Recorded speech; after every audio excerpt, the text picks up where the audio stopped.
Articulation control console. 268. This is a $100,000 speaker cable.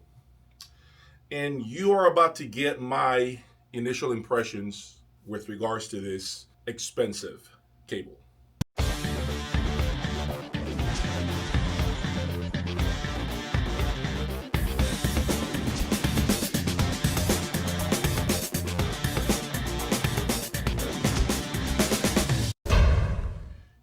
Welcome back to my YouTube channel, guys.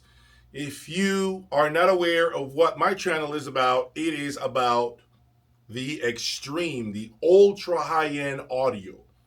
Today, I have a very expensive speaker cable from a widely known cable manufacturer from the United States. I think it's actually $120,000 in its current MK2 version. This right here is the MK1 version. Now, if you've seen my other YouTube videos in the past, I had the $80,000 transparent Magnum Opus speaker cable, a cable that I thought was a very, very incredible cable, respectable cable with a lot of great attributes that are not normally found on more affordable speaker cables.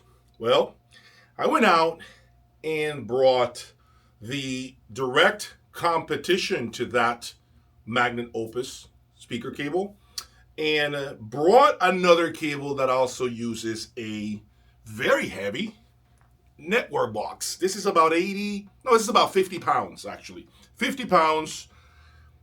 And it has some controls on the front panel of this network box. As you can see right now, it has a on and off switch button for what's called a 2C 3D. Also on and off for the low registers, mid-range, and high frequencies, okay? Now, this is a passive box, okay? It does not need to be plugged into the wall, okay? There's no power requirements whatsoever. These work, again, just by pushing the button on or off. You get to hear what happens to the music, which I'm going to get into in a second. Now, around the back, the speaker cables are some sort of an umbilical type of connection. Okay, you've seen these connections in the past. Now, the speaker cables themselves, they are some sort of an umbilical connection, as you can see right now. Okay, and you screw these in to the back of the control box. Okay, very heavy, very thick cable. The termination for this particular set that I got is in the form of spades, okay, which is my preference when it comes to speaker cables. This is where things get quite interesting. And if you are a person that hates to see this type of component at this astronomical price point, I urge you to just simply do not watch the video, okay? Find another video to watch, entertain yourself with something else. Now, the rest of you that want to know, why is this so expensive? Well, I'm going to answer that question right now. I don't know.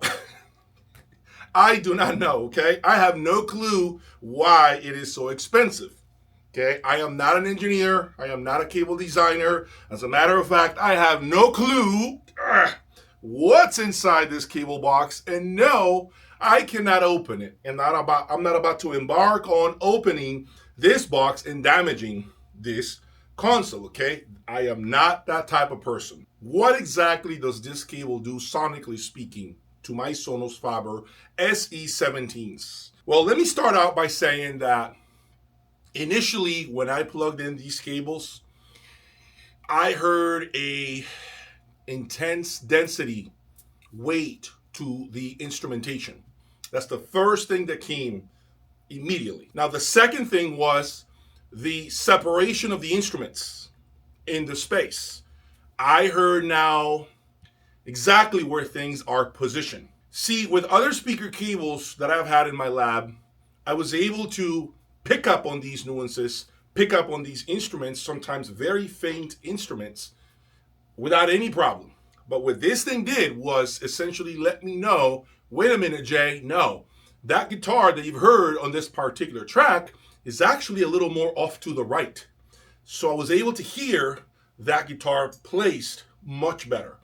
Only the right speaker would be the one to bring me the clarity and the nuance of this specific instrument. Before, I may have heard it, but it was a little more diffused, more somewhere between the right speaker and the middle of the soundstage, if that makes sense. Now it's a lot better in the space of the music. Another thing that I heard right out of the gate was much more powerful bass. Yes, my Sonos Fibers actually pounded my chest much harder than before. I also heard a lot better bass separation. Okay, I heard a lot more of this feeling that I can make out what frequency is playing all the way to like 18 hertz, which is what my Sonos Fibers are capable of displaying. And the third thing that I heard was the transparency of the cables. Yes, the cables are absolutely incredible, a window to your system. I gotta be honest with you, I've been playing with them for about 2.5 weeks. Okay, they have taught me the importance of power conditioning better than any other speaker cable I have ever owned. See, in case you are not aware, this particular speaker cable, the ACC268, is a cable that has been used successfully with a lot of the big magical loudspeakers. Think about the Q7, MK1, MK2.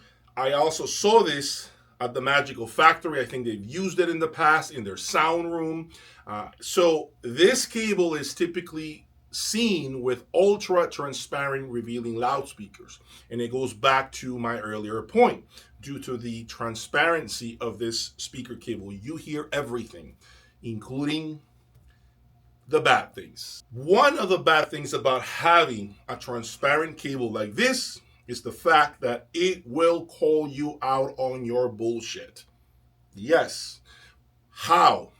Well, I had my Horizon plugged into the wall, standard cheap outlet with a stealth power cord, I think is what I'm using at the moment. And I just felt that my sound had this roughness to it at times. I felt as if the tweeter, this tweeter right here, this carbon coated beryllium tweeter, wasn't sizzling, wasn't really extending, wasn't really projecting into the room as I have heard with other speaker cables. And so I was trying to figure out what the hell is going on? Why is this the case? Okay, so I went back to my other speaker cables and I heard, again, the liveliness of the speaker. I heard the extension of the tweeter. Is it the other speaker cable that's giving me much more clarity and extension on the top end because it's designed to do that? Or is it that this box is telling me the truth about the current state of my system? So what I did was unplug my Horizon, plugged it into the Strom Tank S1000, and immediately I heard a lot more clarity through this, a lot more detail. It felt as if someone had cleaned the windows with glass cleaner. So that already told me, wait a minute, let me pump the brakes. I'm starting to feel that this could be a transparency box, if there is such thing in the audio world. So I did that for about a day or two, and I started hearing a lot more clarity out of my system. I started to feel as if the cable was starting to settle and finally begin to talk to me. Another thing that this cable is also displaying in my system is the fact that when I go DAC direct into the apex, the soundstage is a little more on the inside of the speakers rather than the outsides.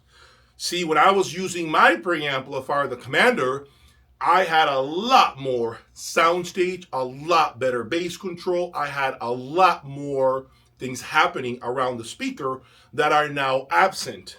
These cables are telling me what happens when I go DAC direct or when I put the preamplifier in the mix. It feels so far that this could be a very special cable, but it comes with some cons. And those cons are, as I mentioned, the honesty, the neutrality, the transparency that this is giving me could be nerve-wracking to some of you. I'm thinking, should I be buying the XLRs, the matching XLRs that also have adjustments? Maybe that full loom comes quite handy right now. Let me go back to these adjustments. When I started to engage everything here, first I did the entire set of adjustments. All 4 adjustments were in the on position. What I heard was much more impact, much more brutality to the sound, much more energy to the sound. But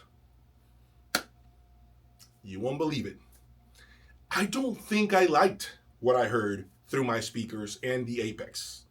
I feel like when I engaged these knobs, it added, yes, a lot more immediacy. It added a lot more body. It did all those things that it was supposed to do, but it felt as if you were forcing the music to be what it is not meant to be. Does that make sense? And so I started to correct some of these settings, going back to the off position. I left the 3D switch on the on position, and that was my preference, to be honest.